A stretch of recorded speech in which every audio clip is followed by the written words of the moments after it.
Damn, I'm a couple minutes late. My bad, y'all. My bad. I'm over here still getting myself together, realizing, looking at the clock, like, oh, it's supposed to start like 3 minutes ago. I'm tripping. I try never to do that to y'all. What's up, y'all? Happy Sunday. Welcome back to the Sorry Shoe Podcast. It's your boy ARP. We here. Thank you, Melly, for being here bright and early with us, our member and our mod. Appreciate you, love, as always. So, we got a lot of topics to go over today, but it's gonna feel consolidated because a lot of the stuff is gonna be grouped together. We got some fun stuff to discuss. One thing that I want to condition everybody to expect on the streams is some segment or chapter or some type of news about battle rap. All right. I want to try to keep at least some updated news related to battle rap and whatever storyline it is. It could be a battle, it could be a promotion, it could be controversy, it could be whatever. I want to have some battle rap in just about every stream that we do, whether it's a 20-minute topic or a 2-minute topic. So we're going to keep that consistency into today. So we got some battle rap for you guys today. We got some what I'm looking forward to today. I'm going to start right there. Damn, what happened with Bobby? We're going to go there. We got what may be one of the wildest promotional moves that I've ever seen from somebody in battle rap. And it's not even battle rap. So we're going to do that. I'm going to bleed that into some sports. We got Diddy in here. We got some Dame in here. What else do we got? And then, of course, we got the main topic, which is centered around Young Thug. Okay. So I want to start here, people, because I'm very, very excited on this particular Sunday. Extremely excited. Why?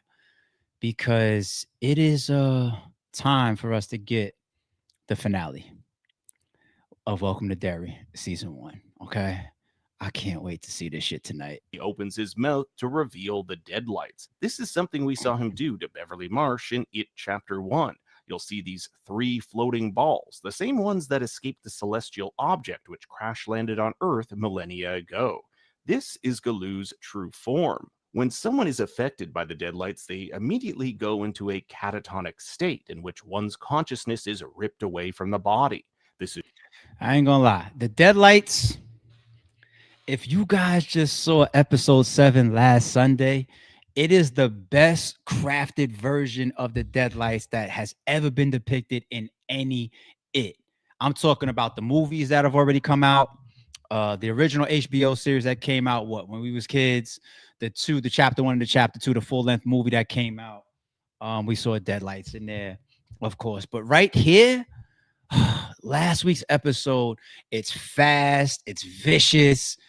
I wouldn't mind getting some more deadlights in the finale tonight. I wouldn't mind, but he hit 2 different people with deadlights in episode 7, and this shit was just like, yo, the whole scene about the black spot, and when Pennywise shows up and he starts feasting and feeding, because he always has like this major feasting, violent moment that he's involved in before. I think they call it the augury, right? The augury or something like that, before he goes into hibernation. So he pops up there and he's feeding and he's attacking people, and then he goes at the girl that believes is his thinks is he's his father, some shit like that. He didn't ate the father years ago and all that. Yo, Pennywise's scene right there is just like, the debate is over. I was tweeting about that. Shout out to all my people that saw my Twitter that we talk about Pennywise, and we talk about Derry, and we talk about It. The debate is over, and I'm not saying it's a large range debate. It's maybe just me, because Stranger Things has started. We're waiting for the next 4 episodes of that to drop. Christmas, right? And then the finale, a 2-hour finale for Stranger Things, is like New Year's, right? So I've been in my mind comparing Vecna to Pennywise, and I'm done. I'm done. It's just the story about Pennywise, what he is, what he does, how he infects the town, everything about him, this cosmic being, how he lives across all these millions of years and everything. Vecna's dope, but Pennywise is just that deal, son. So anybody that really, if you aren't watching Welcome to Derry, you are not treating yourself right now. You're missing out. I'll definitely be here tomorrow, probably let y'all know about the finale and let you know how crazy tonight's episode was. If you haven't watched it, don't tune in tonight. Start from the beginning, binge it. Just binge it real quick. All 7 episodes, and then catch up with tonight's the eighth joint. And then you'll realize that, yeah, I need to stay tuned with even the season 2 that's going to be coming next up. Derry, they are killing. So that's what I'm looking forward to tonight. And of course, after today's stream, I'm going to get myself in front of the game or the games. I heard that the Ravens is winning right now, which is dope. But all right, news wise, let's start off with Bobby Schmurda. What happened with Bobby, man? Like, that ain't cool. He got into some type of he got jumped or something real quick in the club. Bobby Schmurda gets into a squabble at a club in Minnesota. So I don't know if he was there doing a walkthrough, doing a show, something like that. But this is some of the footage. Oh! Man. Oh shit!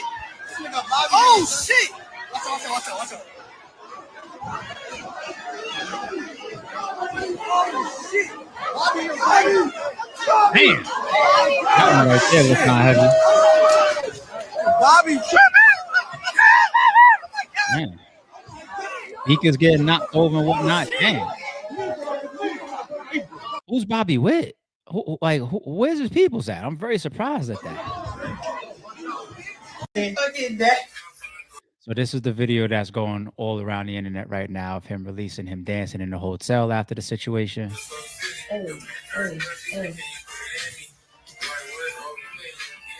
You just fucked up the whole program. Bobby being Bobby. Don't you run from this pipe! I'm so alive. Bobby being Bobby. So this is what, right after it? Yeah, he looking like he just did a cardio session. I ain't gonna lie. I think he gets like ran out of the club by the cops or something like that. Like they kind of like bring him out or pull him out. Yeah. Man. They just beat Bobby in this bitch. Why y'all do that to Bobby? I mean, now that the dancing video, everybody's doing the freeze frames. Yeah, you see the knot on his forehead and the puffy eye. I'll tell you this, man. If you get a whole bunch, 4, 3, how about 2? 2 is enough. The physicality of a man, you know what I'm saying? An athletic man, a strong guy, you know what I'm saying? Like, 1 is enough, okay? You get 2 people on you, it could be a super bad deal. 3, 4 people on you, I'll be real, man. Like, the reality of how these situations could go and how bad that they can get.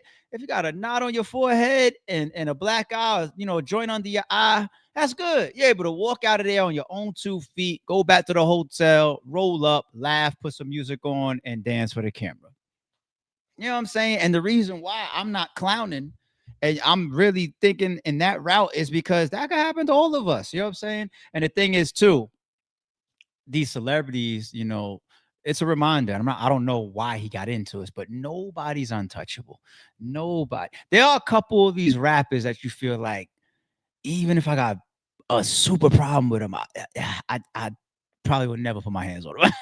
There are a couple, a handful, whether it's a street thing or it's just their stature's just so through the roof. But damn, we even watched Chris Rock get slapped. So nobody is above it. It could go down to anybody. But the whole thing with Bobby, man, there's gonna be a theme in this stream related to the title. Like, will he ever be the same again? And I'm also gonna ask that question again when we get to the battle rap topic. And same thing here with Bobby. All right. The whole GS9 movement was so crazy when they was outside and they were blasting out these hit songs and hit singles. It was crazy. And then they get locked up. They come home. We all know the story. Bobby and Rowdy obviously have parted ways. They don't rock with each other. We don't see them together anymore. I think that's a hit on just the whole image of both of them. It hurts both of their careers. I think Rowdy seems to be even in a smaller spot. You don't really hear too much about him other than getting arrested recently, right? About a month ago or something like that in Cali, right? Bobby, he didn't have the greatest news come out about him this year, going back and forth with a promoter. People, damn, they're making it look like he can't sell tickets. He's not a draw like that anymore. Even the spot that he was in right now, I don't want to call it a hole in the wall, but it didn't look like some big ass establishment where somebody's going in there to pick up a $50,000 bag. You know what I'm saying? So I really wish Bobby the continued success out here. You know, I hope he can continue to keep his brand strong. But it be stuff like this that be so impactful on your image, because you got a bunch of people that ain't gonna look at it like me and be like, man, that could happen to anybody. You got a bunch of people out there that's gonna say, oh, Bobby Smurda, the whole GS9 Crip that served time, and he's a rapper and he's famous. He got beat up. Niggas will put their hands on him. I guess that's what his caliber person, and he just hittable. You know what I'm saying? Because that's how they look at you, as if you're walking around with this shield on being a celebrity. And then once that shit gets cracked, everybody looks at you different. And his career already seems to be out on a slope. So I hope stuff like this don't affect him going forward. I hope he stays out of trouble. Don't know what it's all over, of course. And I wish the man as much success as possible. You know, shout out to Bobby, man. It can happen to the best of us. All right. This isn't the battle rap topic right here, y'all. But it is somebody that we know from our beloved culture of battle rap. This is actually going to be within the sports segment. So, you know, we'll get to battle rap in a second. But when I said in the intro, this is possibly the wildest piece of promo that I've ever seen from somebody in battle rap or from battle rap. Now, one thing about Stiz that if you guys haven't seen yet, I think we saw it when he had his first boxing match when it ended up being versus Fetty, right? His promo run for that was that of like what we expect from the battle rappers. Like Stiz, whether you realize it or not, and he plays league owner, right? For Battle Academy, but he has the capabilities and the type of activity that replicates what we want to see every single battle rapper do. It's like he picked up on that real fast and just stepped out front and say, I'm going to be noisy. I'm going to promote. I'm going to get at you. But when you're talking about a whole different atmosphere that he goes to right here, this is post that says, this nigga Stiz is insane. He brought this nigga baby mom out at the boxing face-off. I saw another clip with a caption that says something like he adopted his opponent's child or something. What the fuck is this? It's your own little thing. Real quick. It's lovely. You see this? It's real lovely. You see this? You see this? Now watch this. Hold on, y'all, real quick. I want to bring somebody up right now, right? For y'all. I want everybody to give a round of applause. Look at his opponent's face. For his baby mom. Look at his opponent's face. Give it up for it, y'all. Give it up. Give it up for it, y'all. Hold on. She about to come up. She got something she want to say to the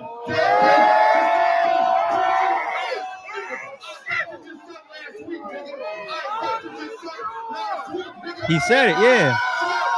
He says this is on the microphone saying, I adopted your son last week. Yo! Luckily, this is leading into a boxing match. Because there's just certain things that just can't be promo. My BM is walking in here. She like she got paperwork or some shit in her hand. And you on the microphone talk about, I adopted your son last week. Oh, no. If this was a battle, the battle got to end right here. But if I'm the opponent, if I don't jump on Stiz right here, at least the only reason why I can fall back is because my opportunity is coming. I'm going to get an opportunity to put hands on him, right? We're about to do it the right way. We're about to step in the ring. But Jesus Christ, I adopted your son last week. Stiz, you on some next level shit, my nigga.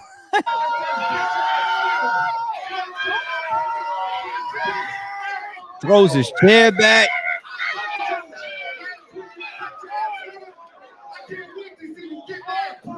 He said, get mad, pussy. I adopted your son last week. He said, come here, it's okay. He said, come here, baby, it's okay.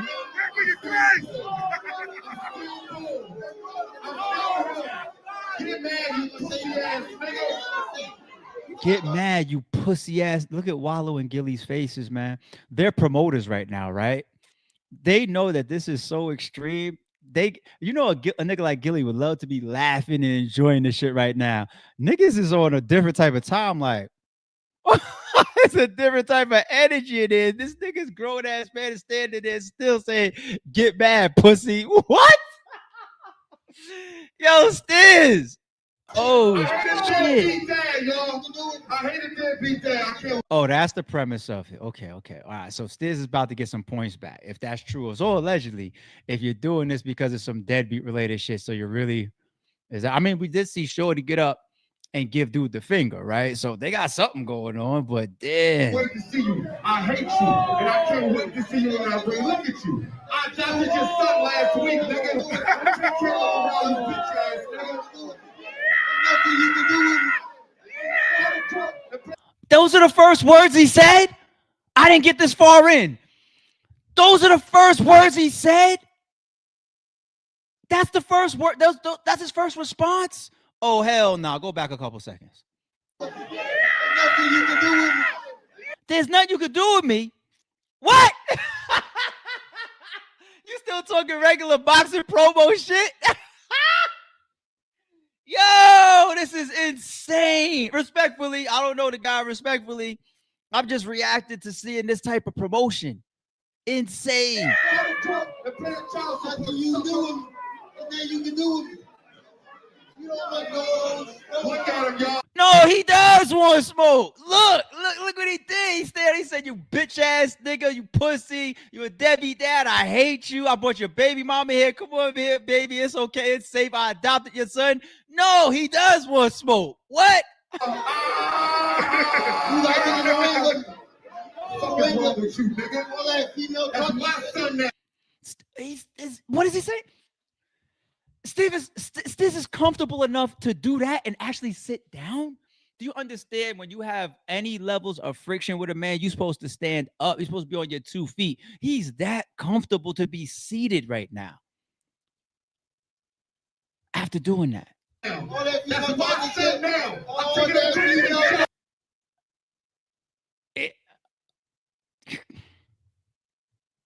I cursed her the fuck out right there too. I'm like, if you don't get your fucking ass out of here, you better go home. Yo! And she walked in there with a couple girls like she had her little squad just in case too. I'm taking him Christmas shopping. Oh, that man, you bitch ass nigga. I'm taking your son Christmas shopping. I want you to be real bad. I want you to be bad. Yo, Stiz, I ain't gonna lie, man. I only watched like the first 20% of this and I waited for the rest of the stream. Stiz, if you beat this man up, when's the fight? Is it today or next week or some shit? If you beat this man up after this promo, anything you do in battle rap I don't think I could ever say anything negative towards you as far like if you put out like a bad card or if you have like a bad business deal and you get exposed for doing bad contracts or some shit like that, I'll just let it slide, man. because if this wasn't related to promotion, you're supposed to die behind this type of shit. Yo, I'm taking her Christmas shopping. What? As you can. Get mad, nigga. I can't wait to see you all. So, yeah. And the fact that Stiz is sitting down is killing me. I thought this was going to be a short little piece of the stream, people. Shout out to the whole Southwest. We're in the building. It's going down. December 19th. December 19th. I have to watch this now. It's Friday. It's Friday upcoming. I have to watch this now. I didn't know nothing about this fight. I missed all the promo. I didn't know nothing about no announcements, no dates, no nothing. I saw this on Twitter. I clicked play. I said, what the fuck? Why is his BM walking in? I paused it. I rewound it. And I said, I'll put it on the stream. Let's talk about it. Friday, I have to see this fight. I know you're watching. Philly, I know you're watching. What up? His name is Doing. The Battle Academy, man. Fuck this nigga, man. And he plugged Battle Academy. Yo, Stiz, really? Yo, I'm not even reaching. This might be one of the wildest boxing press conference moves that I've ever seen. I'm trying to think. We've seen, of course, shit like what was it, Lennox and Mike. You know, that they ended up in a little fight and all that. Lennox threw some blows in there, claimed that Mike bit him. Mike was throwing, tussling, whatever, got broken up. And that's when Mike stood at the front of the stage and did that wild ass rant towards the promoter. I'll fuck you till you love me. Remember all that? You got that. Shit. What else? What else is some wild press conference shit? Of course, we see people get hit and slapped and all types of shit at press conferences, but I'm talking about promo wise. Not the fight, not, they was doing a face off and it went out of proportion and niggas ended up squabbling. Promotion wise, what's wilder than this from boxing? What's wilder than what Stiz just did? Fuck this nigga. She team Stiz. I adopted a little round junior. I adopted as my son. Christmas is coming up. You don't I got get you. I got you with the new SpongeBob toy. I got you with the new PlayStation 5 game. I got him. There's nothing you can do with me. He's still standing there saying there's nothing you could do with me. Do you hear him saying, I adopted your son, I'm about to give him the SpongeBob toy and the PlayStation 5 games and all that, and all you're just sitting there saying there's nothing you could do with me? If all I got as a comeback is there's nothing you could do with me, I mean, you thought that when you signed the contract to box on the 19th. If that's all your responses right here, if that was all I had to say in return to my baby mother coming out in the middle of all these people and a promotional camera recorded run, promo run, and still saying these things, I would just walk out then. I'll just walk out steaming and saying, I'm going to contain all of that into the 19th, and I'm going to try to take this man's life in the fucking ring. That's the type of energy I'm bringing to the fucking, like that's the way I'm talking about murderous intent in everything that I throw. Everything. I'm going to be off of my boxing discipline. Everything's going to be a haymaker. All totally off my boxing discipline. I would have just walked away and bottled it up there. I couldn't just stand right there and just be like, you could do with me. That's crazy. What I do, man. You can do. So ain't nothing changed, man. I'm still him. I'm still him. I've been in the gym too, y'all. I'm still him too. I'm still him. Maybe it's shock, because that's all he keeps saying is there's nothing you can do. It's maybe he's just in shock. Maybe his mind is really stuck on the fact like, my BM just walked in here and threw some paper or whatever she put in front of him. I don't know. Gave me the finger. This guy's calling me a deadbeat dad. He's talking about my son. Maybe it's the shock of it. And all he can do is keep saying the same thing. There's nothing you can do with me. There's nothing you can do with me. There's nothing you can do with me. That has to be it. That has to be it. Get that arm.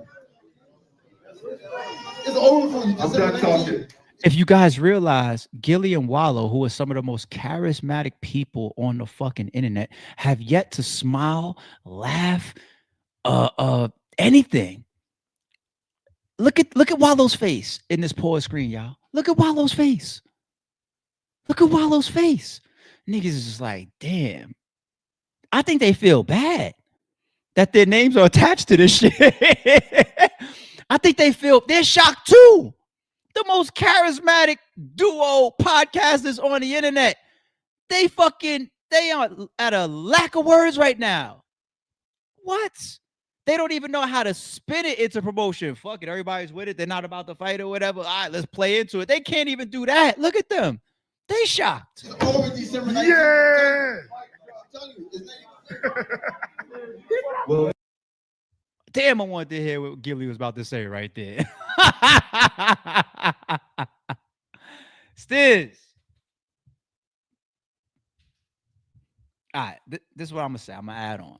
Like I said, if you do that to a man and then you win the fight, you've earned a whole lot of grace within Battle Academy and anything you do publicly or promotional wise with me. I'll give you grace for all 2026. If you have any missteps in 2026, I'm giving you grace all 2026. I won't have nothing negative to say about anything you do in the eye of the public, even if you got some fucked up. I'm giving you the grace. If you win a fight after doing something like this, but that shit is so bad that I just watched, Stiz. If you lose the fight, I'm still giving you the win. Fuck that. That's crazy. Oh shit. All right, let's move forward. I swear I didn't expect to be there that low. I didn't know it was that bad. All right, let's stay on sports for a second. Here's something, and we're gonna start getting into some other news after sports. That's when we're gonna get into Diddy and Dame, and then battle rap, and then Young Thug. Okay, but let's close off sports real quick. Do y'all follow the 1v1 scene? Do y'all? the 1v1 scene to me, it feels almost like battle rap. You know what I'm saying? You got some guys that are like the elite, the god tiers of it. You got some guys that have all this personality, there's storylines, there's drama, there's league beef. There's fucking league beef and uh issues that prevent battles.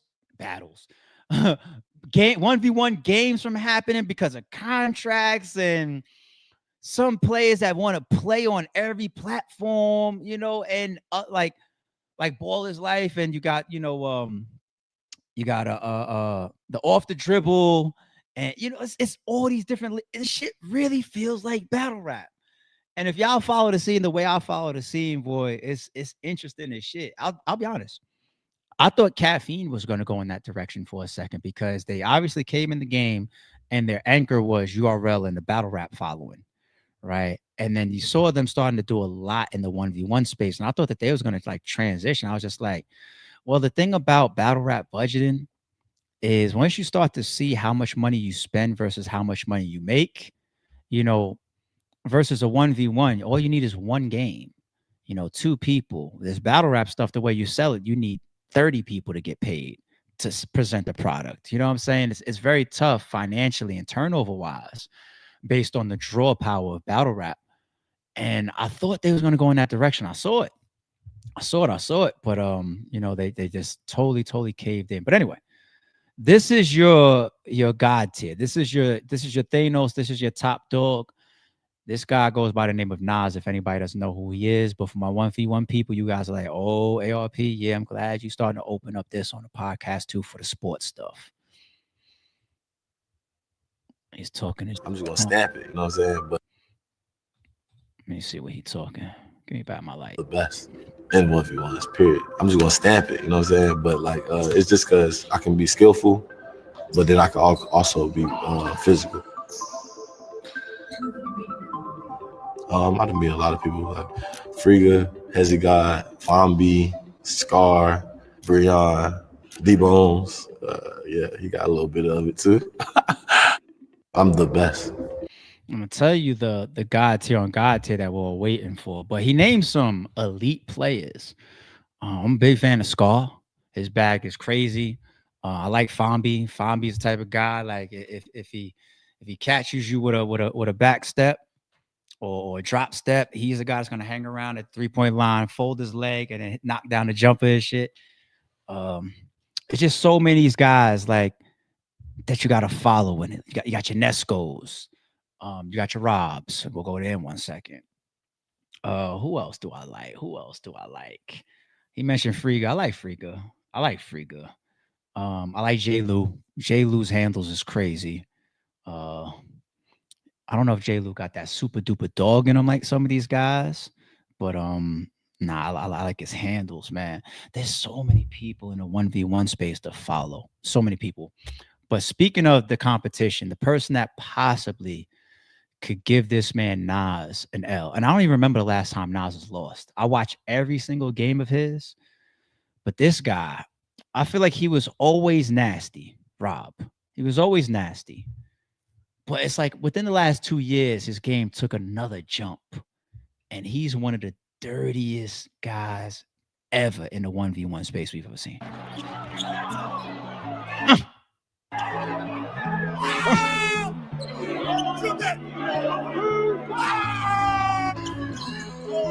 28-6 game point. This might be the big round.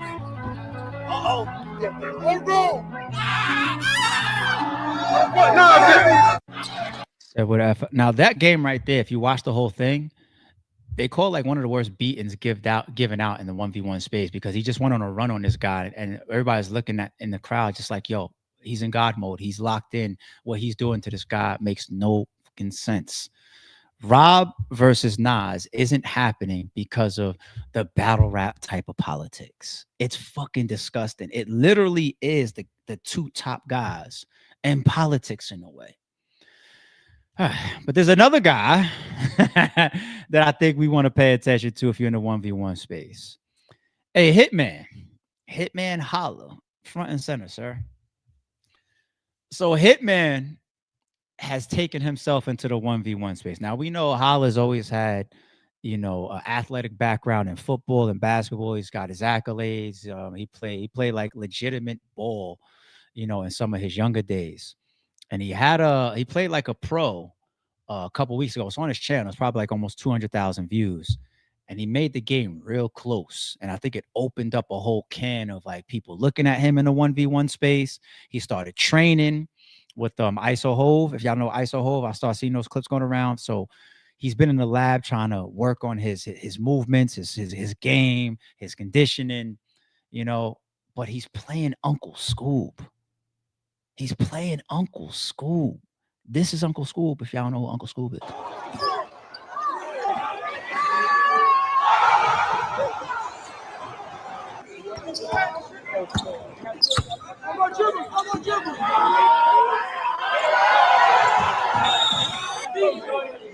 What is you talking about? This man? Oh, so?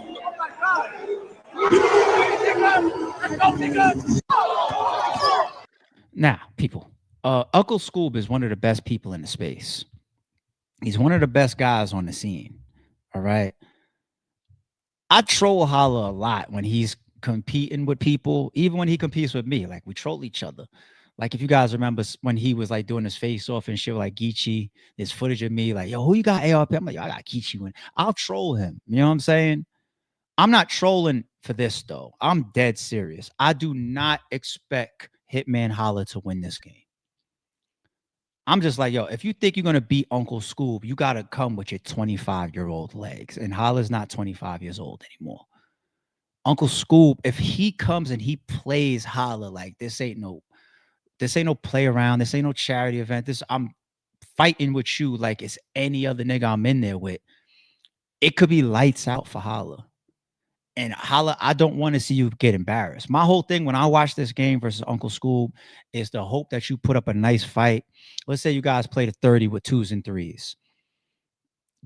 Put up 12 points. You know what I'm saying? 6 baskets if it's all 2s.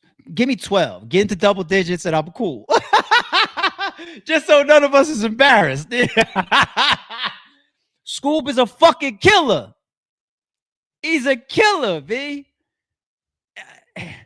If Holla was to beat one of the best niggas on the scene in his second game on the scene, we just have to give him that sports shit. And where Holla is now, because he's not in his prime anymore, but he's training, so he can still get in a good spot. But he's not in his prime. We'd be in our primes when he's like 25 years old and shit, people. You know what I'm saying? Like, if he could beat Scoob outside of his prime years, athletically, you might as well just get into the whole 1v1 space like at a serious level. If you can train your way past Scoob, you got it. You got it. You got it. So along with Stiz's fight next Friday, this is Sunday, December 21st.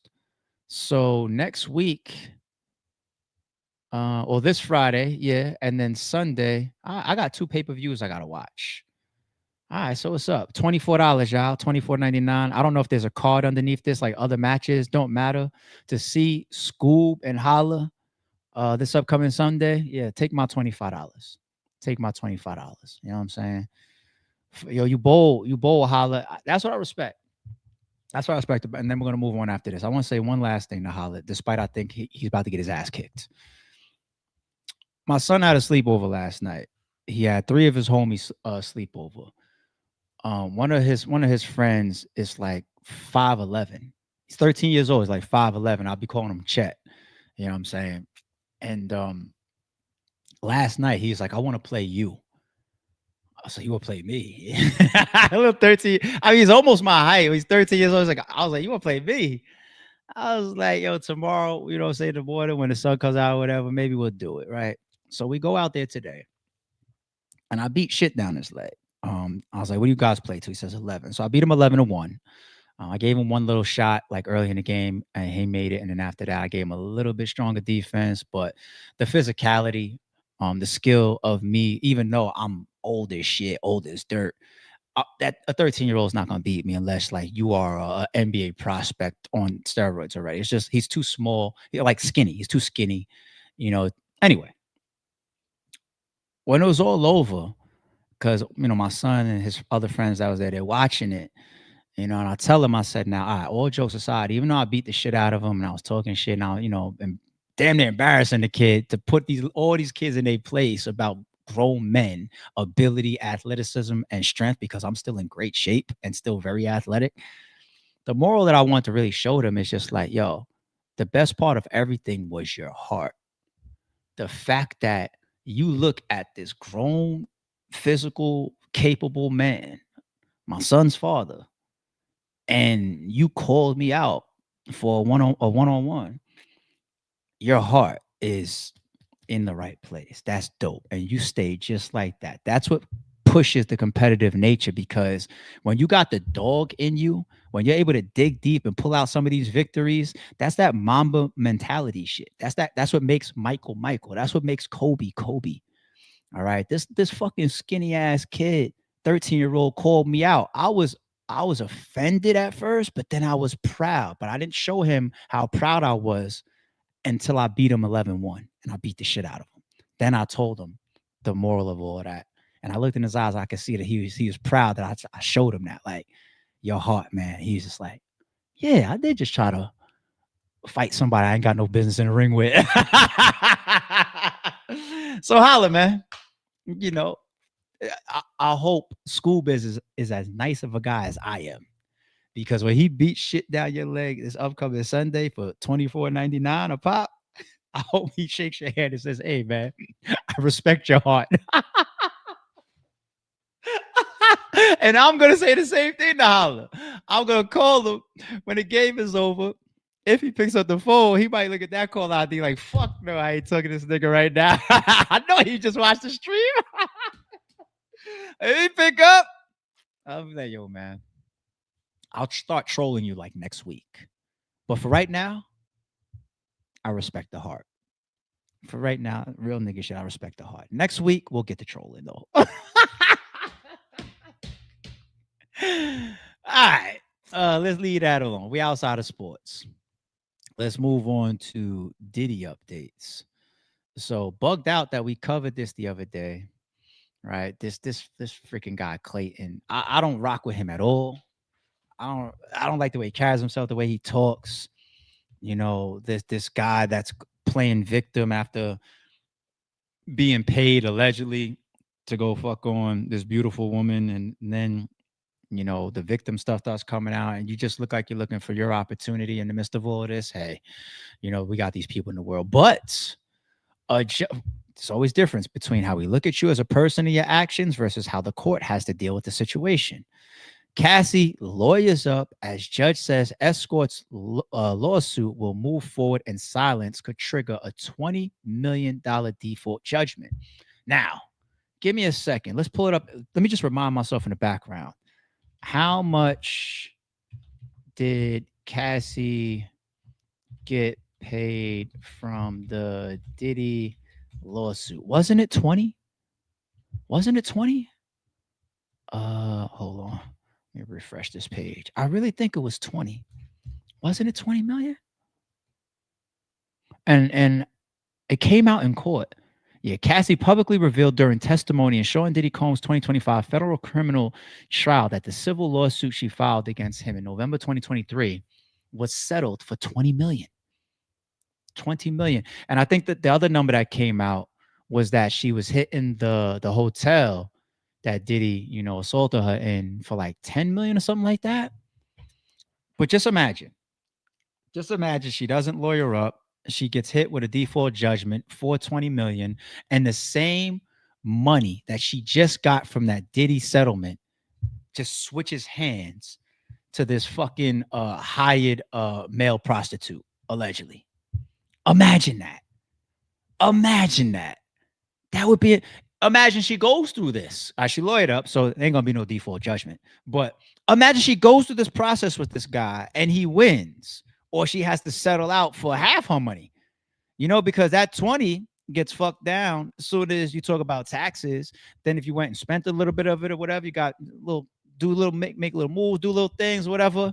And then this guy, this POS type of guy, in my opinion, comes along and takes half your money, if not more. It's like, yo, Cassie, you did all of that. You went through all of that. And then this fucking bum, you don't even get to walk away with that.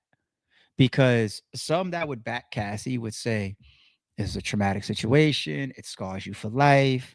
You know, try to move on, start another family and all that type of stuff. But shit, at least she walked away with the money, right? Go buy yourself a new life, get away, try to move away from all this type of shit. Imagine if that goes.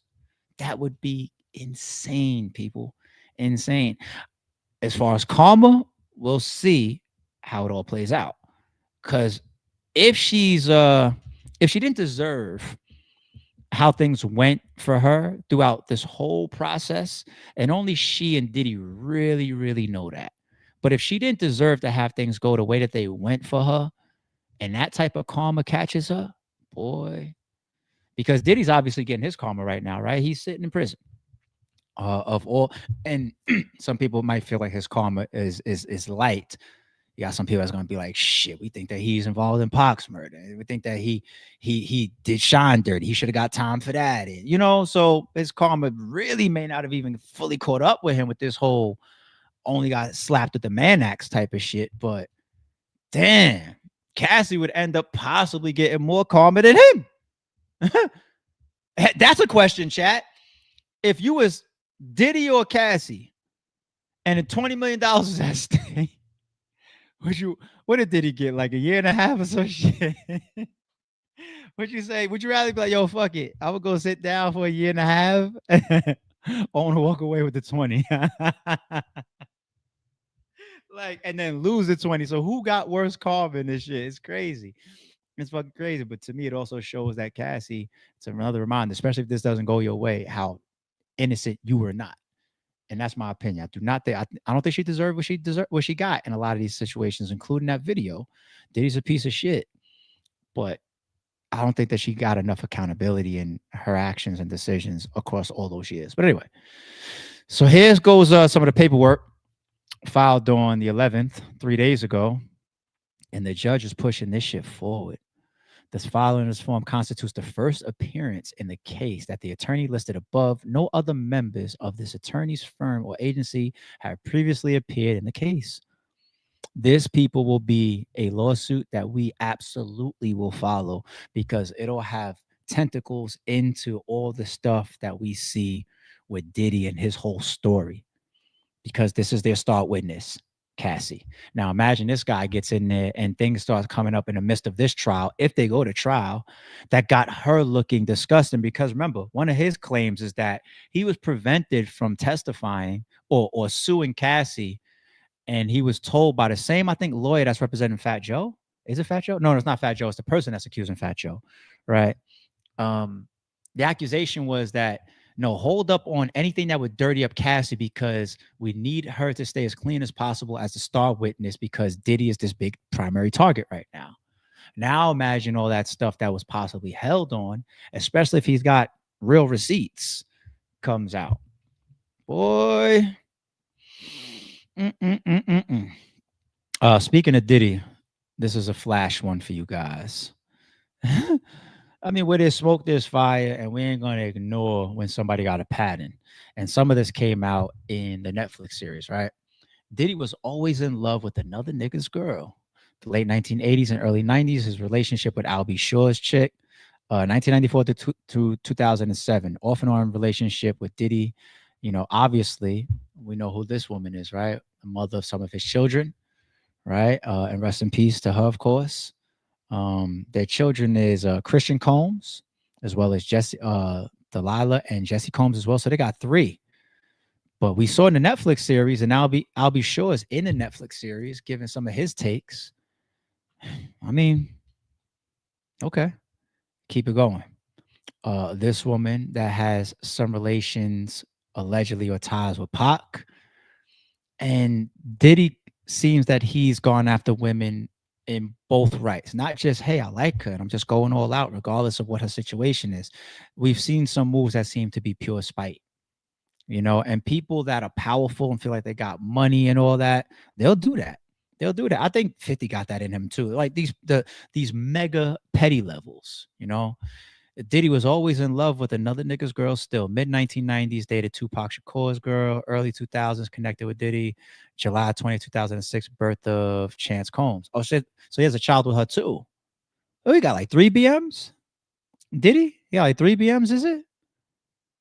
I don't even be seeing her. I wouldn't have been able to tell you that. I don't even recognize her or remember her. All right, another one. This is the infamous one, right? 50's girl. And she's always been bad as shit, man. Daphne, I ain't gonna lie. 50, he's got his last two. Some of the baddest that has been on the scene, baby. You know, her and the other one that they also saw with Travis Scott after 50. I forget her name too, but she's beautiful. But hey, here goes Diddy. Some people believe that this is a major piece of their beef. I'm sure 50 would always deny that, but we saw her at trial. I'll still say allegedly because it was going by Jane Doe, but the freaking off of the mother of your child, dude. Like, of course you and Diddy had friction, past friction. You probably couldn't wait to do this Netflix series, man. But Diddy being Diddy, all right? Look at this one with Brian Leslie. This was Cassie. That's what Cassie was before Diddy, right? And isn't it ironic as well how much people say, yo, Diddy, you groomed Cassie as if, you know, she was too young to be around him. And of course, he is older than Brian Leslie, but Brian Leslie was a grown ass man when Cassie was with him too, right? Didn't it also get reported that when Cassie was going back and forth or having some issues, was it Dawn Rashad that said this on the stand? That she said something to one of her homegirls or something like, "Oh, who am I gonna date? You know, Jay-Z's not available." You know, as if she always had to be with somebody that was in the circle or, you know, a celebrity or some type of stature. I'm just totally been over trying to look at Cassie as some 100% victim and angel. Nah, she's got a lot of shit that she had going on too, man. Believe it or not. I don't know who still thinks opposite at this point, you know. But anyway. This one, I didn't know that this was one of his BMs. You know, we see Misa in the Netflix series as well. But wow. And this is what? His OG? His mentor? Andre Harrell? The person that pretty much put him on? All right? You ended up I thought her main tie was to Eric Sermon, as per the documentary. Didn't Eric Sermon give us a story about them going around the corner like they was going to fight, and then Diddy just started playing Juicy for him and like, yo, I got this hit song. It's like, wait, I thought he was about to fight. What are you playing this big song for me for? It's Diddy's history, man. What's this one trying to say? That he's actually, or he dated somebody that his son dated as well? They were rumored to be dating and being seen together on multiple occasions. I don't know, B. Somebody's history is somebody's history. But speaking of 50, let's move over to Dame Dash now. Dame Dash reacts to 50 Cent tearing down other black men. You guys know I'm going to have an opinion about this, right? Like a moral conduct for a grown-ass man from where I'm from and where I thought he was from. There's just certain things and like it's not for us to tear somebody down. So, for example, if I'm a criminal and I see somebody doing a crime, I'm not telling. If it might be a violation, like they might be doing some shit that might be like a violation to a kid, then I got to go handle that. If I sign on to the street. So for me, I'm not going to do that because that platform is not black owned. I'm never going to tear a black man down for a white man ever in my life. Also, I know Puff, right? Mm-hmm. And I don't think that, again, I'm not ever going to check for his moral character. As you see, we never did too much business together. Mm-hmm. But it would never be me to be the person to deliver that. Let them do it. So probably another person, I would say, go ahead, do that. Maybe someone from, so like example, TMZ called me and was like, yo, we want you to do the interview and this, that, and the third. And I'm like, yo, you think I would ever make money for y'all tearing another black man down, even if that man is wrong? If I'm a black man and I want to do something, I'm gonna go tear down a white man. I'm not gonna tear down a black man. There's so many injustices that we see other people from other cultures do, but we don't say nothing, and they always send us to tear us down. Are you serious? I would never, ever condone a black man tearing down another black man for a white man. That will never happen. And and also another thing, just on my moral code for men to understand like a moral conduct. Yo, it's just so much wrong in the messages and the ideologies that Dame carries. So there are definitely aspects of our beings, our legacies, our families, our bloodlines that we are supposed to be proud of. I'm proud to be the man, just the man that I am. I'm proud to be the type of human being that I am, as far as like my ways and the energy I put out into the world. I'm very, very proud to be a black man. You know, I'm proud of these things, man. But Dame's got like a racist bone in him, in my opinion. I really think that he does, because there's a point where it's not being pro-black, and it crosses into, you have racist ways or tendencies or some ideologies, okay? And this is me being sorry as true, being real. As much as I will forever ride for a black man and a black woman's plight in America and what we've been through in our history and what our ancestors had to endure, as much as I will always uphold that, this whole thing that he's presenting right here, if you want me to believe that a black man could never be racist because of America's history, I think that's being ignorant. Okay. There's a lot of old school black men that are racist, you know, just no matter what a white man does, they're tied to that era or that age of history. And it's justifiable with some people. Some people have life experiences where they're just like, I don't trust these type of people. I'll never trust Spanish people. I'll never trust black people. I'll never trust white people. And that's their life experiences, you know, and sometimes I respect it, right? But my life experiences are that I wouldn't trade what I am for anything. I'm so proud to be black. But I have a lot of great experiences with Asian people, Hispanic people, white people. I have Asian people, Spanish people, white people that done things for me, helped me make money, helped my career, helped my family, was there for me when I was down and out, saved me at times, gave me jewels, taught me things. You know, Dame, he doesn't just come off pro-black. He comes off like he's been in an industry that presented roadblocks for him. And some of those roadblocks were because of how you were, and you ran into some of these walls, right? And because a lot of these big arenas that you play in are owned by either Jewish people or white people, like these big record labels or whatnot, you develop this hatred. I see it in him. He says this type of stuff a lot. He's developed a hatred. He said, if I'm going to go out there and do something, I'll tear down a white man. I don't want to tear down anybody unless they deserve to be torn down. Don't give me that fucking black shit. Like I don't want to see when motherfuckers play that shit, even in my space that y'all know me from, battle rap. Support black old, support black this, black that. Motherfucker, you didn't move like that. You didn't respect another black man's company and a black man's grind. So y'all motherfuckers be selective politicking. Y'all be selective with your actions. When it don't work for you, fuck you because you're white or you're Jewish or you're this or you're not black or whatever. Let me tell you something, Dame. If you got a difference with 50, it's because you have a difference with 50 and you guys dislike each other. You guys are at odds or you guys hurt each other one way or another. But don't try to fucking, because you got a thing with 50, use this Netflix opportunity to then turn around and say, they're using him. I'd never tear down another black man for a white man. Because one thing that Dame has always presented is how much of a boss he is, as if he owns everything that he touches. He's never been cut a check. There was never anybody over Rockefeller. There was never a string above him that could be pulled. You know what I'm saying? Like even this whole thing with where's is it Revolt? Who is Cam with right now, right? And you trying to get a deal with them. Is it all black owned. There's a whole black owned board above Cameron that's dishing out these opportunities that you were saying you was about to have an opportunity with. Is it all black owned? Is all the clothes on your back only black owned? Do you only shop black owned? Have you been promoting a Black Wall Street for the last 20 years? Do you only do business or put money in the pockets of black people? Will you only accept a check from black people?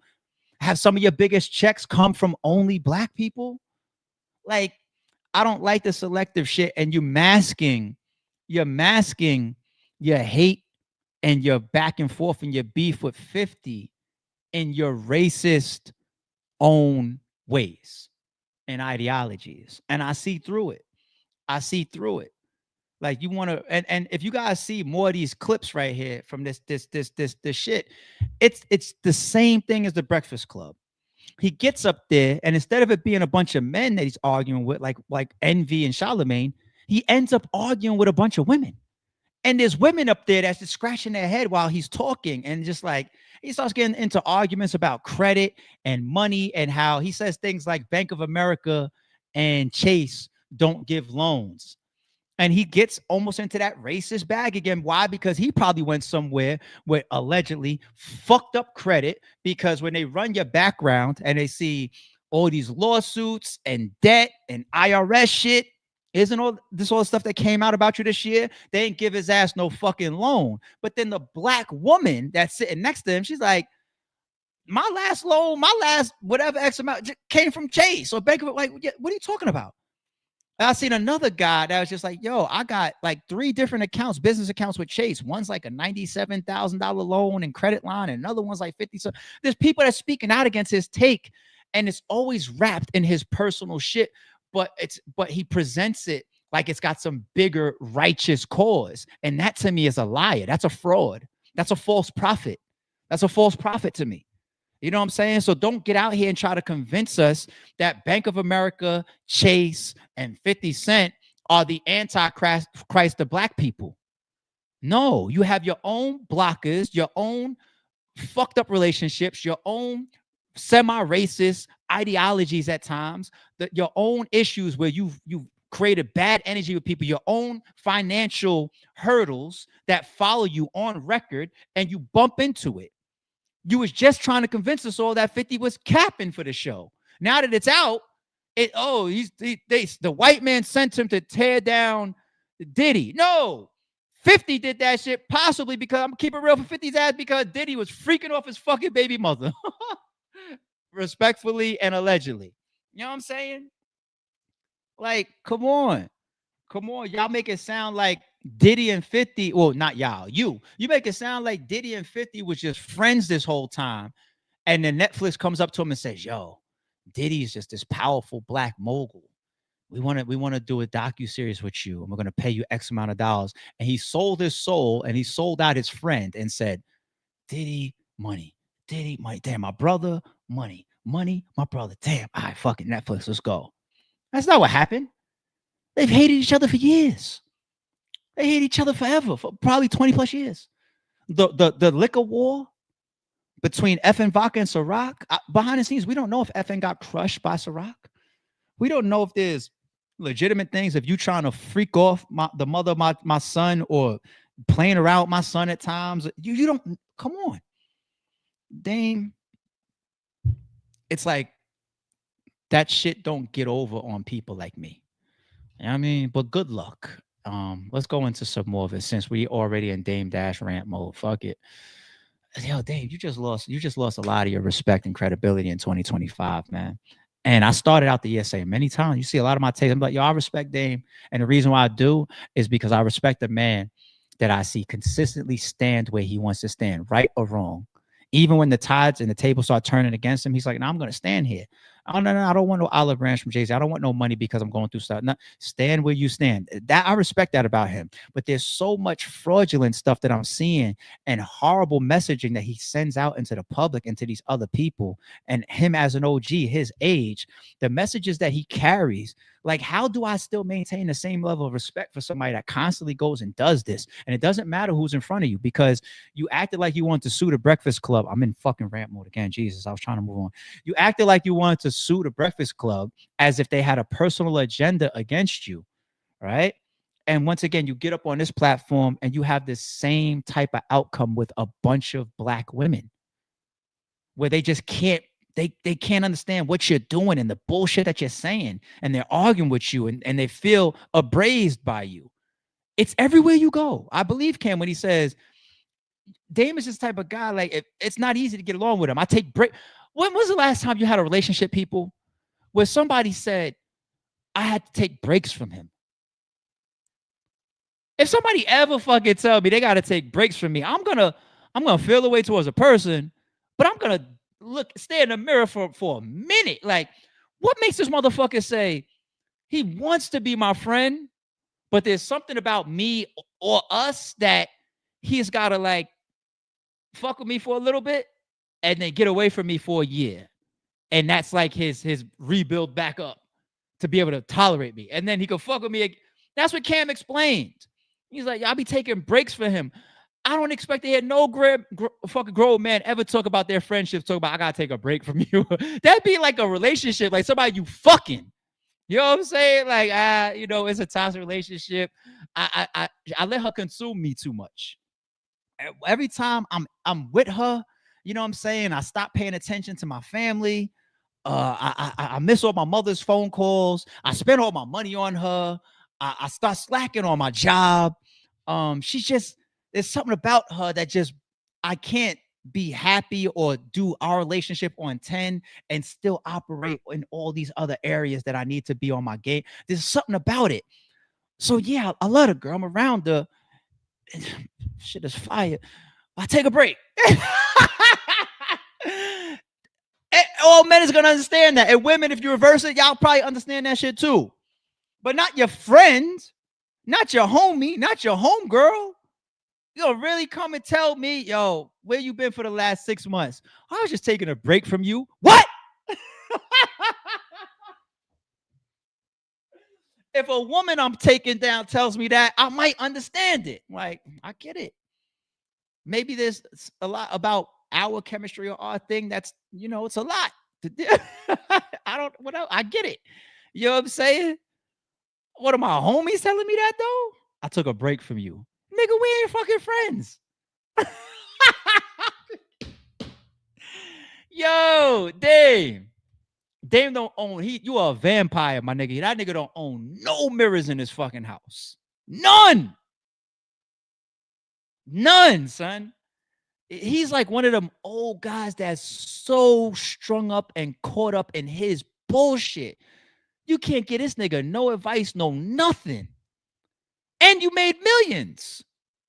I don't know how a personality like you navigated and did it. And maybe it was because, I don't want to do that. The man did his thing. The man found talent. The man was in a lot of those meetings. The man, I don't want to just be like, maybe it's just Jay-Z carries you. I don't want to do that. Dame's legacy is Dame's legacy. Respect it. But damn, I can't look at you today and understand how you did it.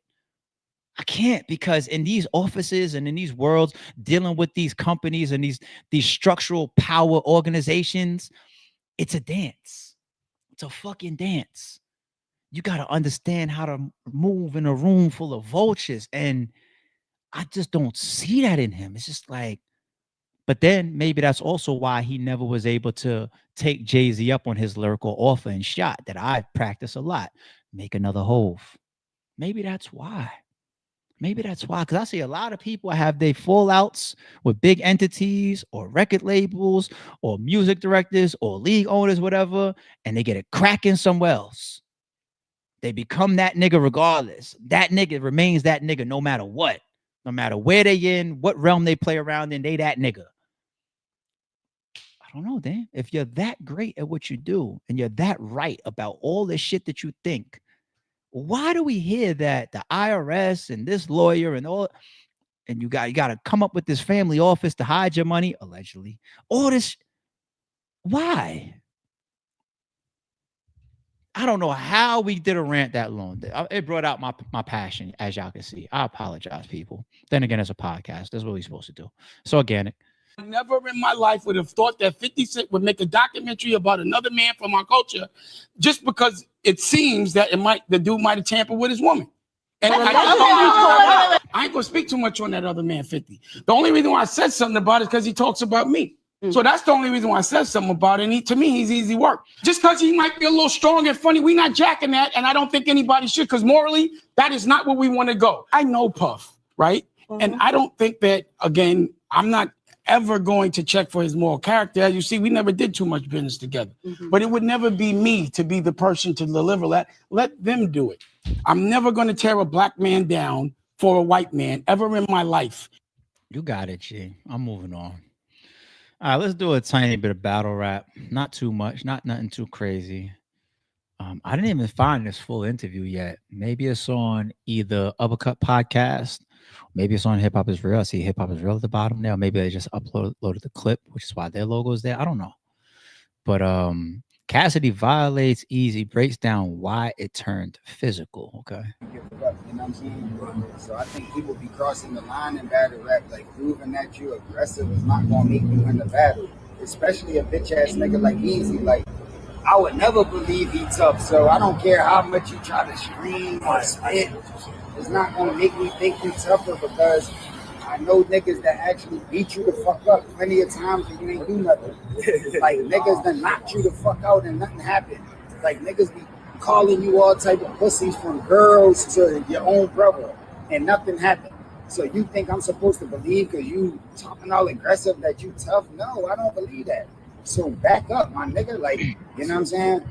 And if it's aggression in battle rap, if you could talk down on niggas and you could scream on niggas, I also see physical shit happening. Like I said it before, niggas get these pockets tapped, niggas get bumped, niggas get pushed, all type of shit can happen. You know what I'm saying? So if you could talk aggressive, then I could push you back and tell you, get the fuck out my face, nigga.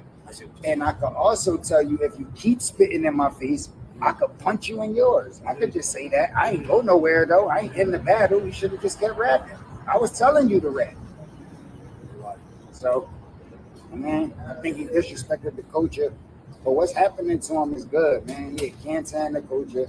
We eliminating the cancer, man. Nobody don't want to die from cancer. Niggas want to keep it moving and keep living and be healthy. So we cutting the cancer out. And why is it cancer? Why do you say that? You give it up. You know what I'm saying? So Okay. All right. There's also a clip from Easy we're gonna play. All right, let's get one from each. Why not? Why not? Let's try to keep it a little fair. This one is on DNA 2's page. It say Easy to Block Captain calls out Chilla Jones and TBL for lying about the Cassidy battle not happening. Okay, let him say it for himself. The reason why I'm doing this blog is because they see that everybody is coming out talking mad shit about me, making me seem like a motherfucking little liar, right? And I know I ain't gonna get no apologies, and it's okay. I'm talking about stories that nigga was told, lies, all of that shit. I know I ain't gonna get no apology, but the fact that these niggas see that niggas is trying to make me be a liar, right?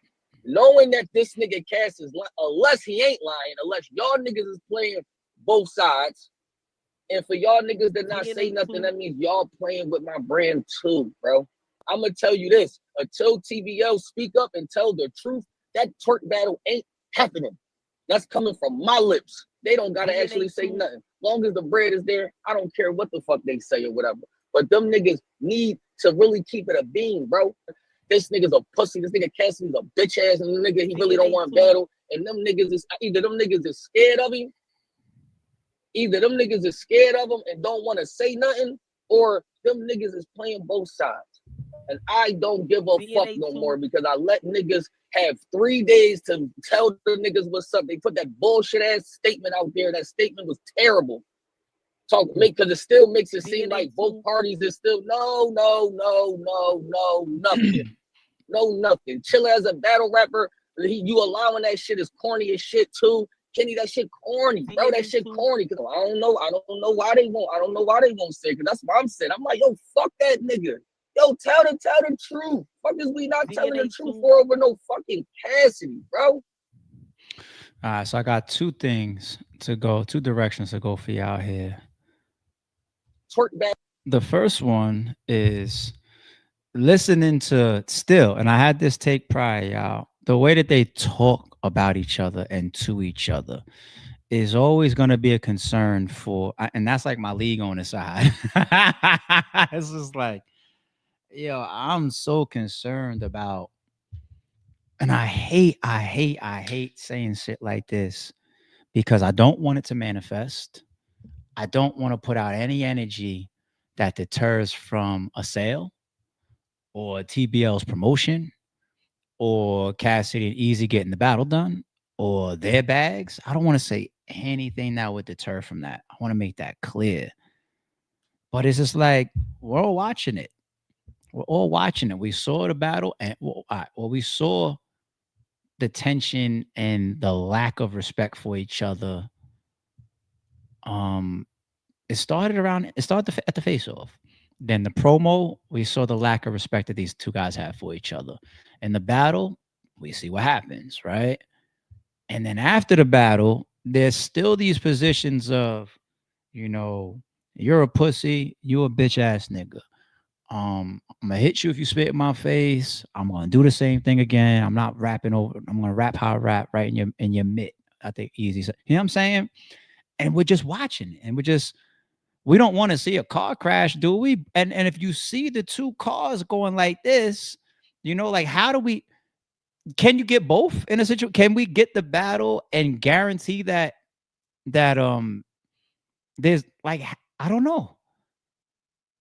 It's like there's a part of me that's like looking at it like, who's gonna be shocked if the battle don't finish again, or if somebody gets stole, or like who's gonna be shocked? I wouldn't. I hate saying this. You're not supposed to be shocked. I mean, they're telling us this shit. They're saying it. The energy of these two guys is bad. It's bad. So I'm curious to see how Cassidy, Easy, and TBL navigate the type of energy that these two guys have for each other to put them in front of each other again to rap for 2 or 3 rounds. I'm very curious to watch how that plays out. Now, I know there'd be like the time heals everything type of shit because you're talking to Mr. Closure, right? Like, nigga, how'd you pull off Math and Serious behind the scenes? It was not easy. It was a lot of coordination, a lot of conversations, a lot of work being done, a lot of things that had to happen certain ways. The way I had to step through that shit on both sides, even from the face off, you saw it about the fight and all. It's not easy. It's not easy, man. When you got fireworks, but you trying to keep the fuses from being lit, it's not easy. So shout out to all 3 parties for that. And hopefully that is a part of sorting out the battle. Everybody, we all just want a date. Everybody's just like, oh, what's the date? What's the date? What's the date? I'm praying that part gets sorted out and understood as well, because what's the point of us paying into a stream where everybody be so hyped to see all 3 rounds if we really are watching a collision course physically? You know what I'm saying? So I pray for all 3 parties in that respect. Now, as for the clip right here, I also had a recent take where I was just like, yo, I don't know if you realize or not, but TBL really can't speak out against either direction. If they want to come out and say Cassidy's wrong, or if they want to come out and say Easy's wrong, I don't know if they could really do that right now, because if their objective is to get the battle done, then you're going to step on your own foot by offending one of the battlers.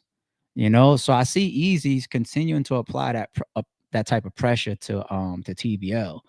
And you said things like the statement that they put out was trash. You best believe that they don't like it. TBL may not be comfortable with doing business with either one of you niggas after. Now, I'm just joking. I'm pretty sure the business behind the scenes is sweet, and then it's just the energy of the promotion, everything, that things went left. You know what I mean? So I want to see Cassidy back on TBL for battles like Rex. I want to see Easy back on TBL for battles like Twerk. Let's go there. Why not? Let's go to Twerk. But yeah, just to close that out,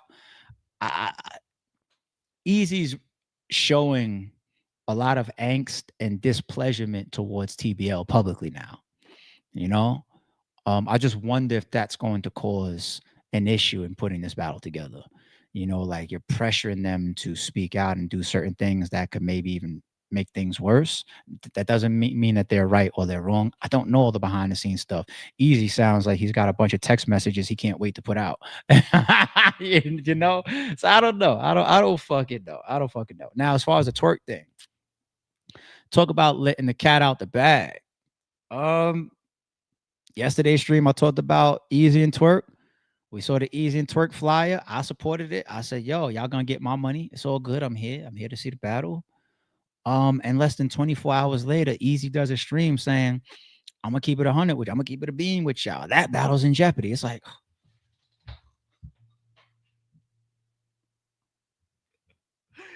and I don't mean for E, I just mean like for us as fans. It's like, what the fuck? It's like, yo, can we get something solid? Like, what the fuck? You know what I mean? Now, I'm not a part of the business, so I can't judge. I don't know what's going on with the original contracts. I don't know what's been going on with other offers or dealings or ways of putting things back together. And maybe Easy's got certain business conversations and Cass got certain business. Even Twerk could be having certain conversations that I don't know. I really don't know, but that man let the cat out the bag. I'm gonna let y'all know this battle's in jeopardy too. I know TBL put the flyer out, but that's even more pressure you putting on the league. They think they got a promotion going on right now, and you jump out there and say, hey, world, TBL still got to do some more business with me or finalize some business with me, or that flyer is invalid. It's like, yo, Easy, you's a whole tyrant right now, my nigga. But I don't know the nature of the business, so I'm not pointing no fingers. You know what I'm saying? You just never know. Easy sounds like he's dying to let the world know what it is, you know. So to be continued. To be clear, I hope both battles happen. I just fuck what I see. It's not like I'm uncovering shit. It's being told to us right in front of our faces about potential issues for both matchups. So, man, I really pray. I pray for y'all, man. I pray for y'all. All right, let's go to Young Thug. This Big Bank guy, man, he's been doing some incredible interviews. You know, it's a lot of shit that has come out of his interview with 21 Savage recently. But like his interview with Young Thug. Whoop-de-doo. That's the birth of all of that. Young Thug tried to turn it into a song that he put on his album. You know, this guy has been doing some incredible. He obviously is respected. These people look up to him or trust him or, you know that he has the type of backgrounds that they they identify with. But he says something kind of wild. Tell you why I call him moving the goalpost. Why? Because if it was this nigga, he would be a rap. Like, because it's my man, I'm gonna move the goalpost. I don't feel like that. I do. Because I done seen niggas call niggas shit for way less. Yo, Big Bang is basically saying, yo, y'all call Gunna, Woody, all these other niggas snitches, but by your own definitions, Thug snitch too. That's what he's trying to say. He's saying it in the most polite way. And I'm shocked that he's saying this because I would think the entire Atlanta is scared of Thug and would just all be on the same brainwave, not really exposing that. And clearly Big Bang is making it known like, bro, yeah, Thug told, but, we still like him, but, like, he's still told. Your Fruit Jams in the chat. What up? I'm gonna tell you why I call him moving the goalpost. Why? So that's real talk. Like, that's like English language. I hate when we hear something and we got to act like there's something different. He clearly said, because it's my man, though. And that's the clear definition of moving the goalpost. And I'm being real. I feel like a lot of people do that. It's a natural thing. Like, I don't know that nigga.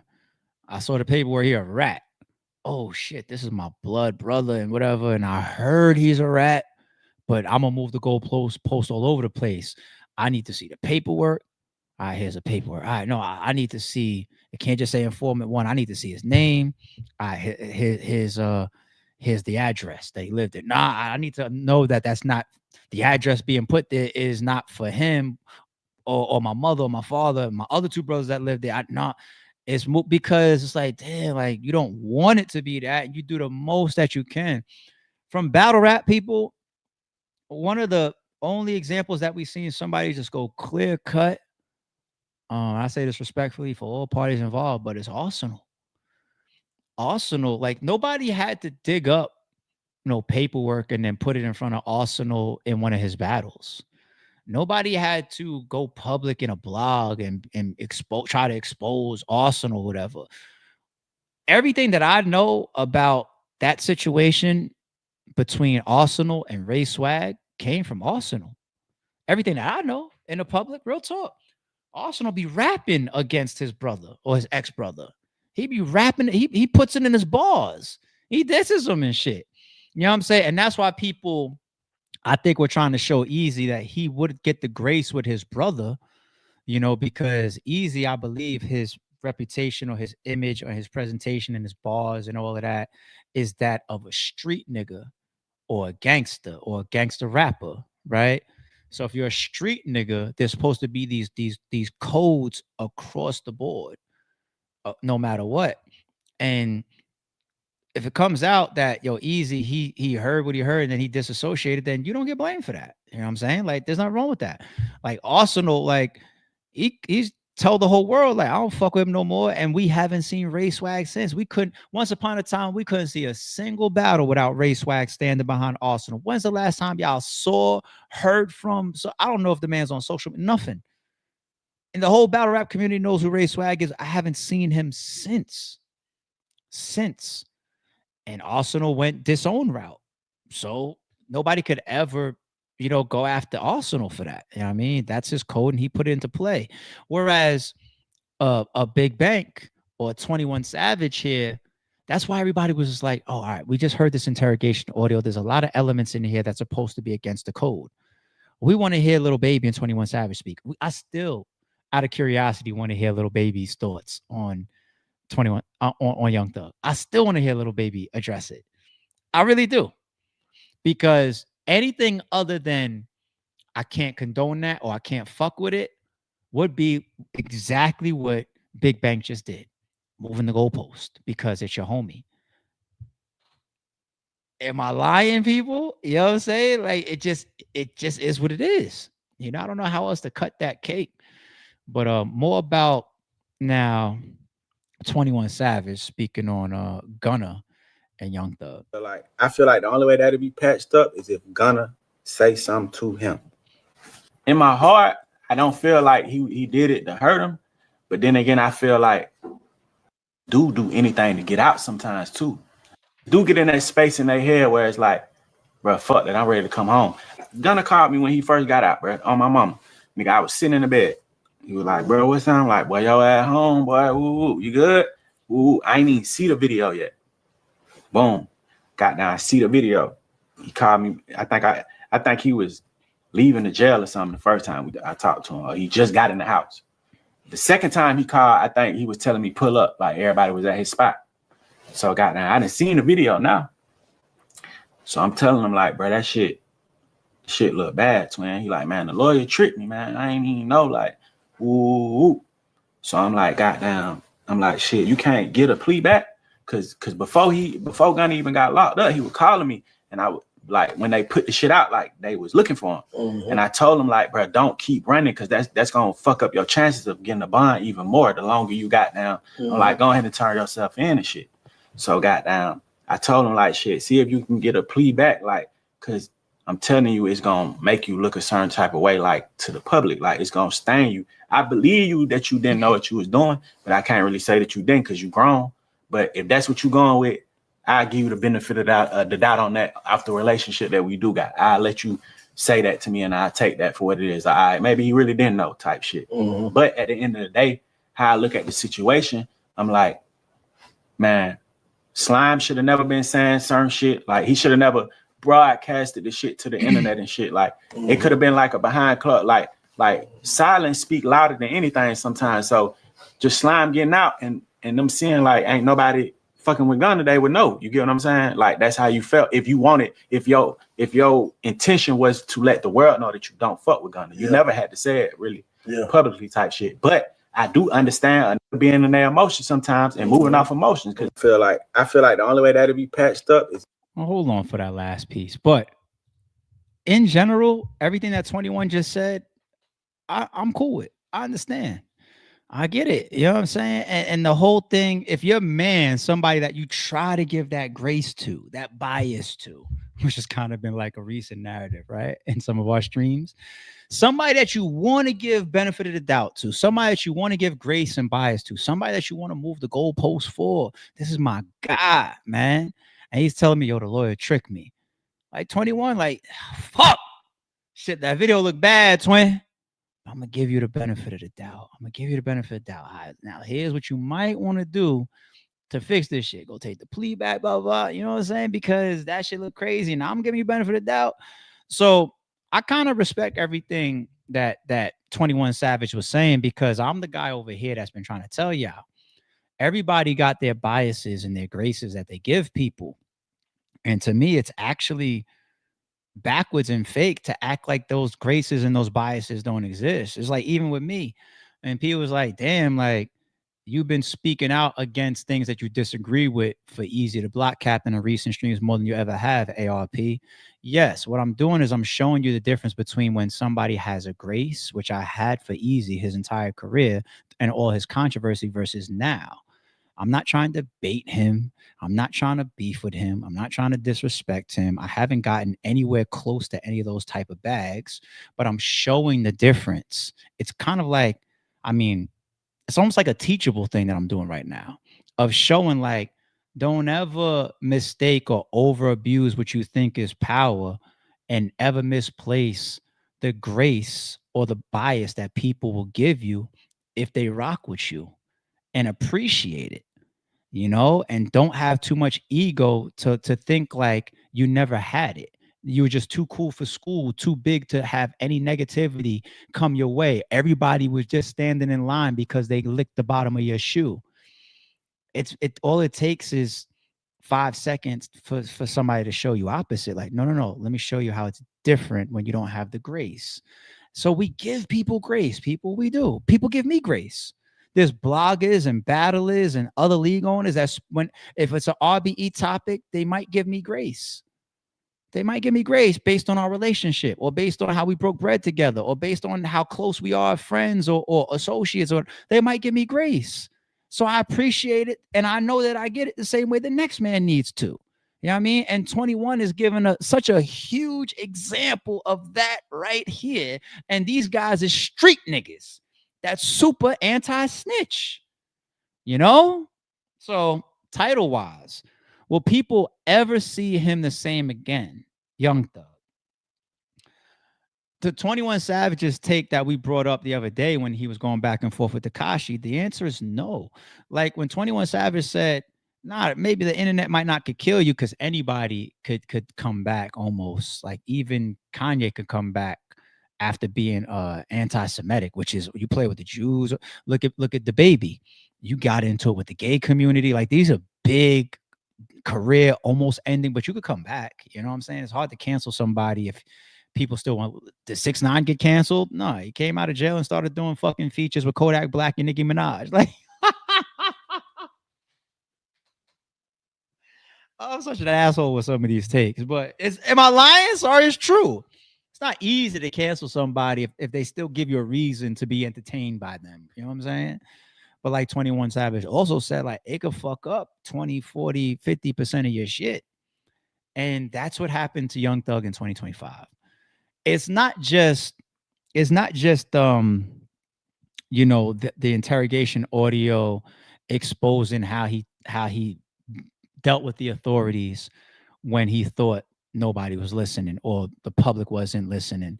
It's not just those phone calls coming out and, you know, him looking like a pillow talker and a chatty patty, or maybe somebody that's, you know, could have a little snake to him or whatever. It's not just that.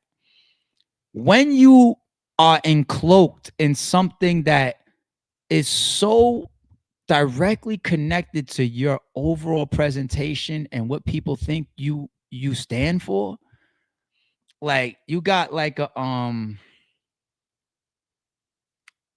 you got a little baby.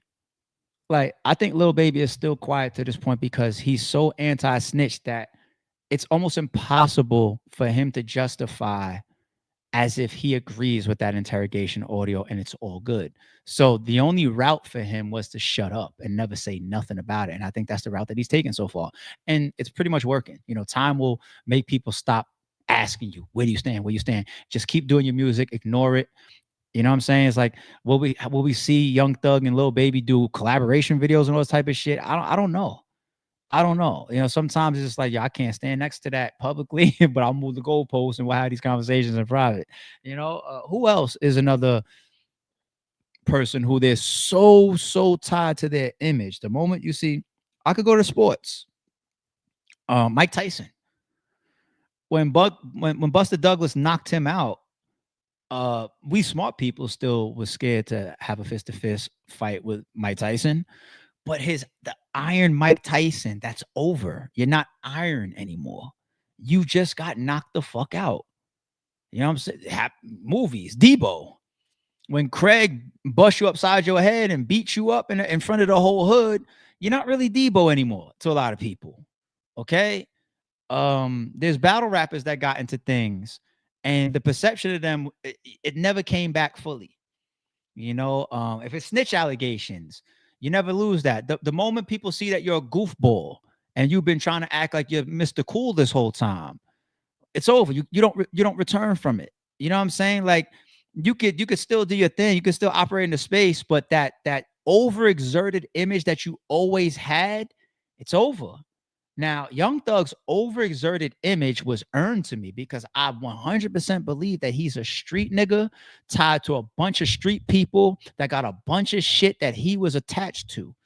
Street shit and bloodshed and wars and Cleveland Ave shit and all that and his gang affiliation and all that. I 100% believe Young Thug's a real street nigga. I was never the person that did the whole, you know what? He wore a dress in this video. I never fell into that. I was like, nah, this nigga's dangerous. He's a whole street nigga to me, but he's also doing that rock star shit. Like we had that take on yesterday's shit when we was going over Ebro. Lil Uzi Vert standing in front of Ebro telling him like, yo, this new wave is like rock star. Well, what's rock star? It's how you look. It's how you dress. It's not necessarily being a gangster. It's being a Marilyn Manson instead. And I think that's what Young Thug tried to do, you know, with the dress and all that type of shit. And to throw him a little bit more, you know what I'm saying, of an out, some people be overconfident in doing shit that they know is a little left when they feel like I get busy though. You know what I'm saying? Like my tweet today, it's crazy how all this shit is. I didn't plan on saying this. I just do this shit naturally, y'all. Where's my tweet? Where's my tweet? Shame on y'all for not following me on my Twitter or my Instagram, ITSARP. Shame on y'all for not following me on Twitter. Where's my tweet? Where's my tweet? Here's my tweet that I put up earlier today while I was in the gym. Can y'all see that? It says, being a square is so much easier. I am who I am. Now I put up the halo angel emoji, right? Because the reputation or the word square is sometimes misinterpreted as harmless, right? When I tweet that I'm a square, when I tell y'all on the stream that I'm a square, when I live by being a law-abiding, tax-paying citizen in a square and I ain't on shit, what I'm saying is I'm not a street nigga. I don't want to be a street nigga. I don't want no problems in the street. I don't want to be in and out of court, in and out of jail. I don't want to be in and out of beefs. I don't want to be shooting and have people shooting at me. I want to protect my family. I want to be about my 2 kids. I want to be about success. I want to keep good people around me. I want to be here streaming with y'all every day. I don't want to be on none of that. How many examples do I need to see where that leads out there? I've been watching where that shit leads my whole life, and I've lived through where some of that shit leads you myself. So I have all the experience already, whether it's my own experiences or others. Like, that shit don't get you nowhere, man. I'd rather be right here chilling, talking my shit. I don't want to beef. I don't want to be a gangster. I don't want to be tough like y'all. I don't want to be the street nigga. I don't want to try to relish in I did this, I'm that. I don't fuck what block I'm from. None of that. I don't want to be none of that. It don't get you nowhere. You know what I'm saying? So in my opinion, you know what I'm saying? Like, So that's what I mean when I say I'm proud to be a square. You know what I'm saying? I am who I am. You know what I mean? And there still is a lot of people that know me well and be like, they would tell me that my own definition of myself is wrong. They would tell me like, ALP, you're not a square. They like, stop lying. Or who are you trying to bait? I'm not trying to bait anybody. You know what I'm saying? Because being a square got nothing to do with being a sucker. People confuse the two. They really confuse them. Just because you're a square doesn't mean you're a sucker. You know what I mean? I'm never nobody's sucker, but I want to live a square life. And sometimes even words are powerful. You know what I'm saying? Like words are powerful. And if you keep presenting a gangster, you got to stand on all of that shit and all them codes, and any deviation makes you fucked up. And then your image is tainted. And then we got to ask the question, will people ever see Young Thug the same again? The answer is no. Will he be successful? Probably. His album to me was trash that came out this year. I didn't see too much energy behind it. I didn't check the numbers, but it almost feels like a flop. Did I call it trash? It was, I'll just say bad. His album was bad. All right. I like his album. I didn't like his album. He couldn't capitalize on the controversy around him. You know, the biggest thing is the audio and the whoop-de-doo interview and shit for him, other than coming home. You know, he's never going to be able to turn because his overall perception is gone. That gangster shit is gone. And we got 21 Savage and all these other street niggas having interviews where it almost feels like Gunna is being olive branched. Like, if me and my best friend, if I just sat in jail for 3 years because our third homie told on me, if you and I believe that, and then you doing an interview 3-4 years later and you talking about, I feel like the way that could be patched up is this or whatever, I'm mad at you because ain't no patch up. You know how I feel. You know how we are supposed to feel about that third person for life. There's almost talk around Gunna's name as if we got to keep the door open because this motherfucker has been winning this whole time. And we almost got to keep the door open and keep that olive branch opportunity there. And how ironic. Everybody's waiting to see if Young Thug comes home and if he co-signs Gunna, that changes everything for Gunna. Isn't it ironic as shit right now that Gunna could damn near throw Young Thug a safety vest? Isn't that crazy? Or a floating vest, a life raft. Isn't that crazy? If Gunna now comes out and says, Young Thug, I love him. I was wrong. That's my man. I made a mistake. It was an accident. I love him. I can't wait to collab with him. I feel like Young Thug would do it. But Young Thug would get a boost back. He would. Because even their differences have split a lot of fans. You got a lot of fans that's on Young Thug's head or his heels because of Gunna. Not just because of his music and his success, but because that fucking audio came out and everybody was just like, shit, if we were going to be mad at you, we should be more mad at him. The yes, ma'am, I know the plea agreement, all that, but I understand the differences of interpretations, but not to be over technical right now. The yes, ma'ams versus this fucking 2-hour-long audio and some of the things being said in there. Talk about goalpost movement. That man could help Thug right now.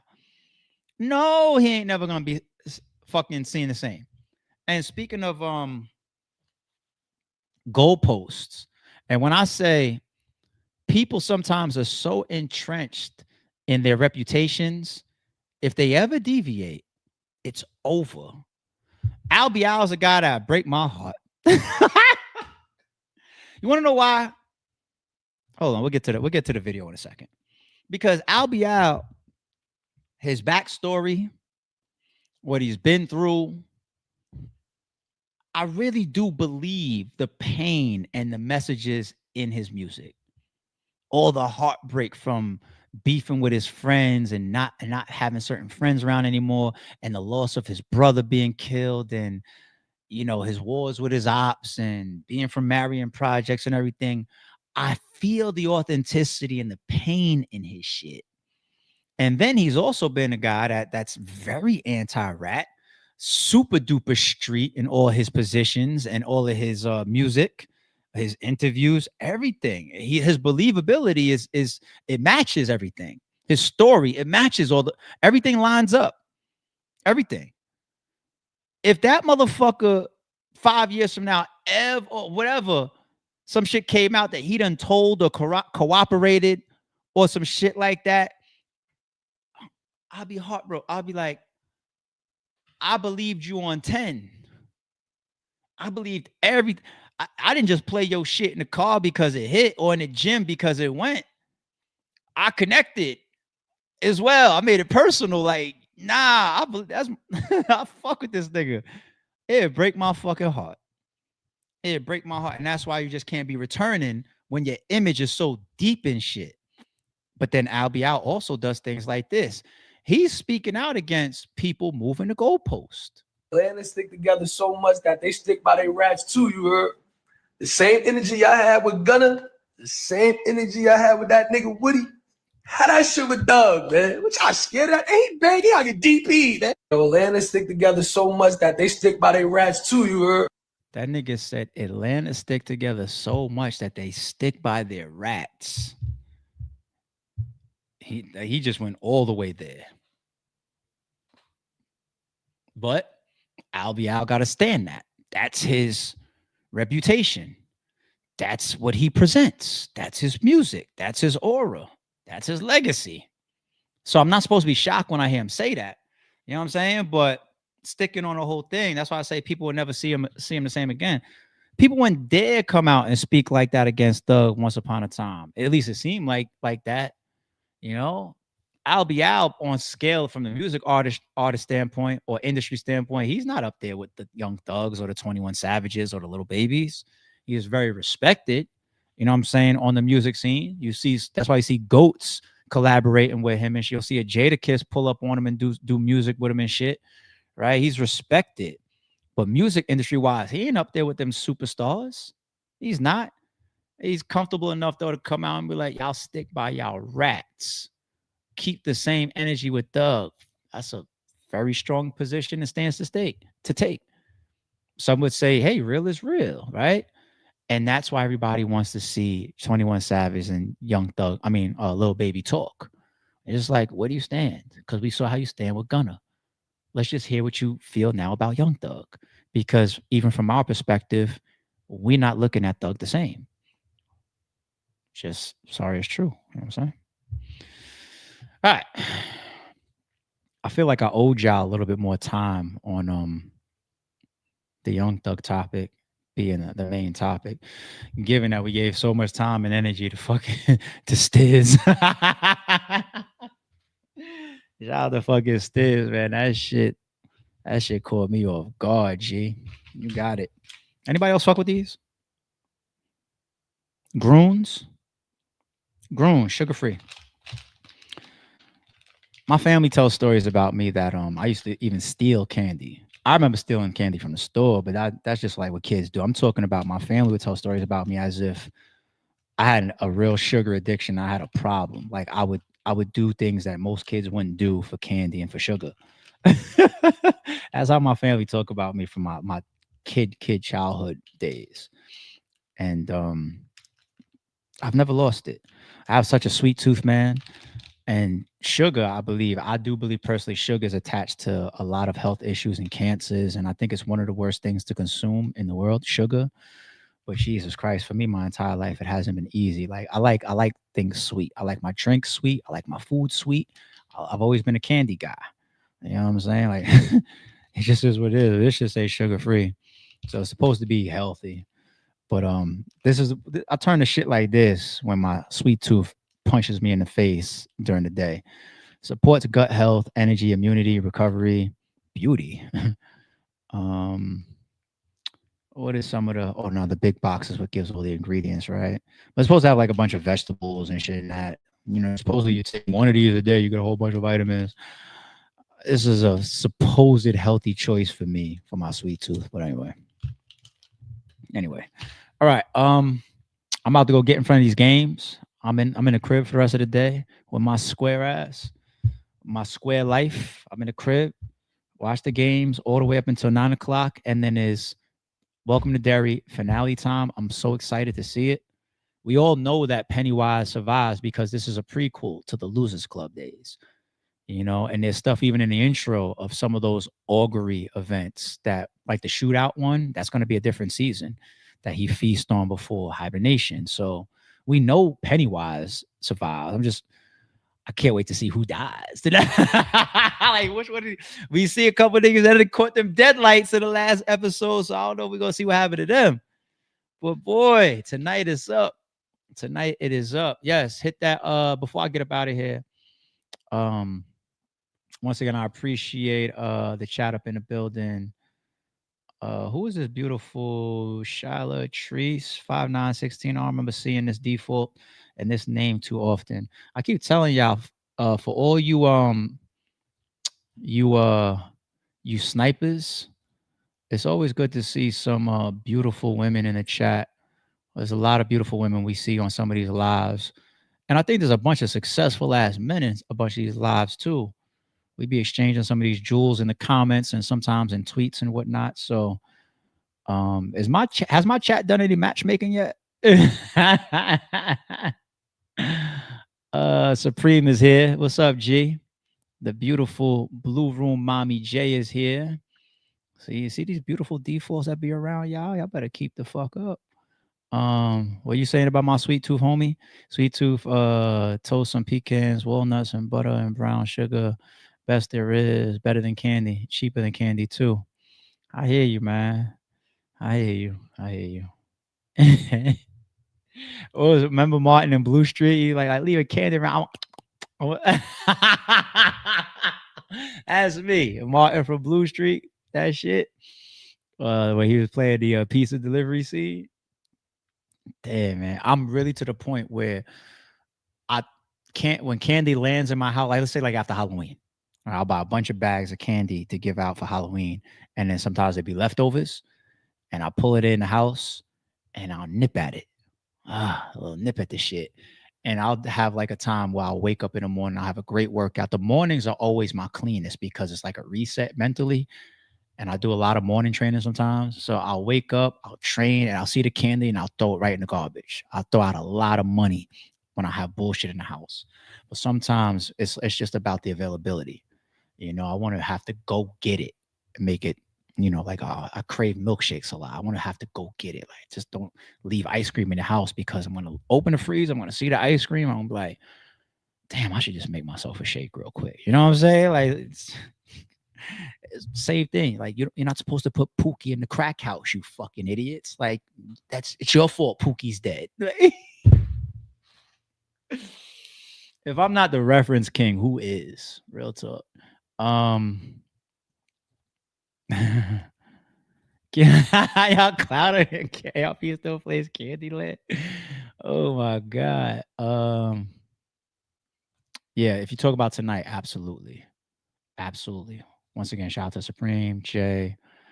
Hold